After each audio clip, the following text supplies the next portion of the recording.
Il est l'un des derniers journalistes à avoir rencontré Félix Houphouët-Boigny. C'était en août 1993 en France.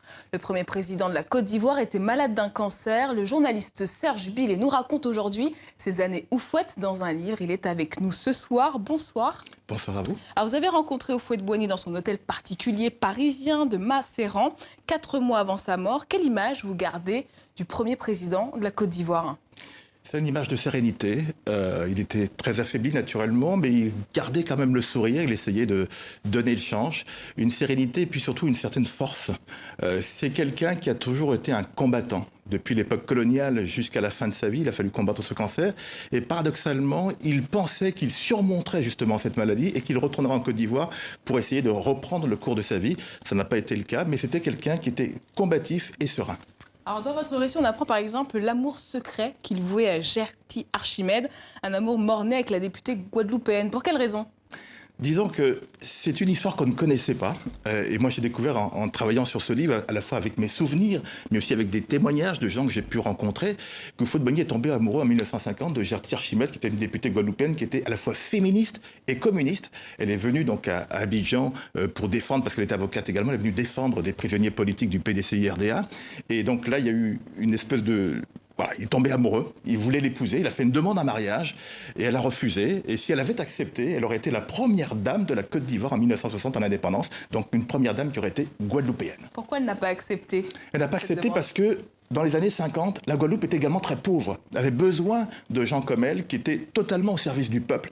Et je pense qu'elle a préféré sacrifier une vie amoureuse et donc se battre pour son pays. Et elle voulait absolument rentrer en Guadeloupe, à Morne-à-l'Eau, d'où elle était originaire, et à Basse-Terre aussi, où elle avait son cabinet d'avocat, pour pouvoir défendre les Guadeloupéens et être et à leur côté pour lutter aussi contre le colonialisme à l'époque. Alors justement, vous revenez aussi sur les liens d'Houphouët-Boigny avec les Antilles, notamment avec Aimé Césaire et Frantz Fanon.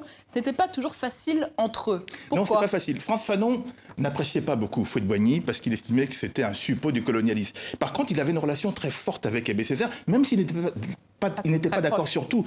Par exemple, Césaire ne serait jamais entré dans un gouvernement français alors que Houphouët-Boigny a accepté d'être ministre, notamment de De Gaulle. Mais ils avaient quand même des relations très fortes, et notamment en 50, lorsqu'il y a des massacres coloniaux donc en Côte d'Ivoire, Aimé Césaire monte au créneau en écrivant des poèmes pour pouvoir défendre justement les Ivoiriens. Et non seulement Césaire, mais aussi Léon Gontran Damas, le Guyanais, monte aussi au créneau pour pouvoir donc se porter aux côtés des Ivoiriens. On va regarder maintenant cette archive. Félix Houphouët-Boigny revient sur les conditions de l'indépendance de la Côte d'Ivoire. Regardez. Nous voulons vivre en paix avec tous nos voisins, quel que soit le régime politique choisi par eux. Nous voulons parvenir à une coopération durable non seulement avec les États frères du Conseil de l'Entente, mais encore avec ceux de l'Union africaine et malgache, et aussi, je le dis très sincèrement, avec tous les autres États africains dans le respect de la personnalité de chacun. Félix Houphouët-Boigny était très proche de la France. Est-ce que c'est ça qui explique aussi ses relations explosives avec Thomas Sankara, que vous évoquez dans votre livre ? Disons qu'on a sur Thomas Sankara deux versions. La version de ceux qui disent que Houphouët-Boigny a trempé dans son assassinat, et puis ceux du côté ivoirien qui disent que absolument pas. C'est-à-dire que la révolution s'est fendue d'elle-même et que quelque part ils se sont mangés entre eux. Personnellement, je ne tranche pas. J'expose juste les faits entre les uns et les autres, mais ils ne s'aimaient pas. Ni l'un ni l'autre. Les gens avaient peur justement en Côte d'Ivoire qu'on exporte la révolution donc de Sankara chez nous, et d'autres disent naturellement que Houphouët-Boigny a travaillé à la division entre Sankara et Compaoré, et c'est comme ça justement qu'on a pu donc arriver donc à mener ce coup contre lui. Personnellement, je ne tranche pas, mais je suis surpris justement de cette cohabitation qui aurait pu être plus pacifique, parce que Sankara avait un réel amour pour la Côte d'Ivoire. Il adorait la Côte d'Ivoire, et Houphouët-Boigny aussi avait un réel amour pour le Burkina Faso, et ces deux pays auraient pu s'entendre beaucoup plus facilement avant, et on voit d'ailleurs que les tensions qu'il y avait au Burkina Faso, et entre le Burkina Faso et la Côte d'Ivoire, continuent de se perpétuer, puisque actuellement dans le procès qu'on suit à Ouagadougou, il y a toujours l'implication qu'on prête à la Côte d'Ivoire dans ce qui s'est passé. Alors tout au long de ce récit sur vos années Houphouët, vous déroulez aussi des épisodes de votre vie. En quoi votre parcours personnel a-t-il été marqué par cet homme, Houphouët ?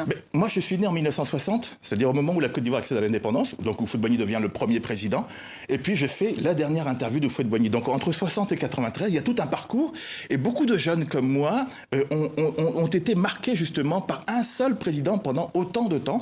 Et au-delà de ma personne, ce qui était important, c'était de raconter aux jeunes générations comment c'était sous Houphouët-Boigny, avec ses ombres et ses lumières, et puis de raconter comment est-ce qu'on vivait à cette époque-là. Ça permet aussi, pour ceux qui ne le savent pas, que d'expliquer tout ce qui se passe aujourd'hui. Les tensions qu'il y a aujourd'hui en Côte d'Ivoire, la crise politique qu'il y a eu, ça vient de cette époque-là. Si on ne comprend pas comment était le règne d'Houphouët-Boigny, on ne comprend pas ce qui se passe aujourd'hui entre Alassane Ouattara, Laurent Gbagbo, Henri Konan Bédié ou Guillaume Soro. C'est aussi sous son règne, d'Houphouët-Boigny, que vous ferez de la prison en Oui, Côte oui, d'Ivoire. oui. Que s'est-il passé Quand on est journaliste, forcément, les journalistes africains, et qu'on ose dire des choses, naturellement, on finit tôt ou tard en prison. Mon expérience personnelle n'est pas forcément glorieuse parce que c'était très difficile. La Maca, c'est une prison qui est prévue pour 1000 personnes. On se retrouve à 4000. On dort à tour de rôle. Il y a les râles des mourants toutes les nuits. Il y a des enfants que l'on viole. Bon, c'est très dur. Et c'est là-bas que je rencontre effectivement Laurent Gbagbo, que je ne connaissais pas et chez qui je détecte une force, même si naturellement, comme beaucoup de gens qui ont pris le pouvoir après, donc par la suite, il était obligé de mettre soit de l'eau dans son vin ou en tout cas de composer donc avec des partenaires qui ne l'ont pas forcément aidé à ce qu'il accomplisse sa mission telle qu'il le voulait. Et finalement, quel est le secret de palais qui vous a le plus interpellé, en travaillant sur ce livre?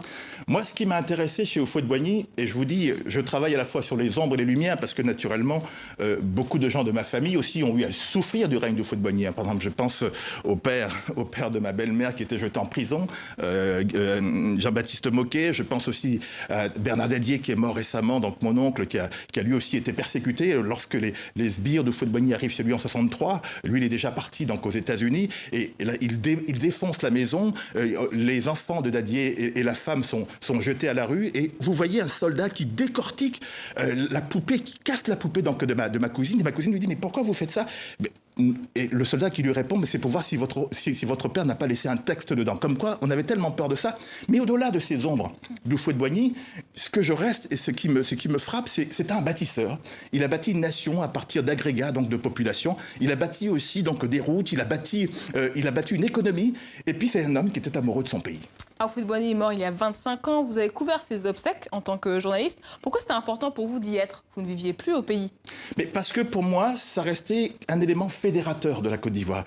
Et paradoxalement, j'étais à l'époque, je vivais en Guyane, j'étais présentateur de journal de télévision en Guyane, et j'avais envie d'être là parce que j'avais une crainte. Je me disais qu'après Houphouët-Boigny, on risquait de tomber dans une espèce de quelque chose de difficile. Et c'est ce que d'ailleurs j'écris donc à l'époque dans Fraternité Matin. On a peur de ce qui va se passer. Et je voulais être là comme si c'était une façon d'exorciser en disant: mais peut-être que si nous faisons communion ensemble, nous serons capables d'éviter ce qui va se passer. Malheureusement, on ne l'a pas évité. Je rappelle votre livre Serge Billet, Mes années Houphouët-Boigny, paru aux éditions Kofiba. Merci beaucoup pour cette page d'histoire.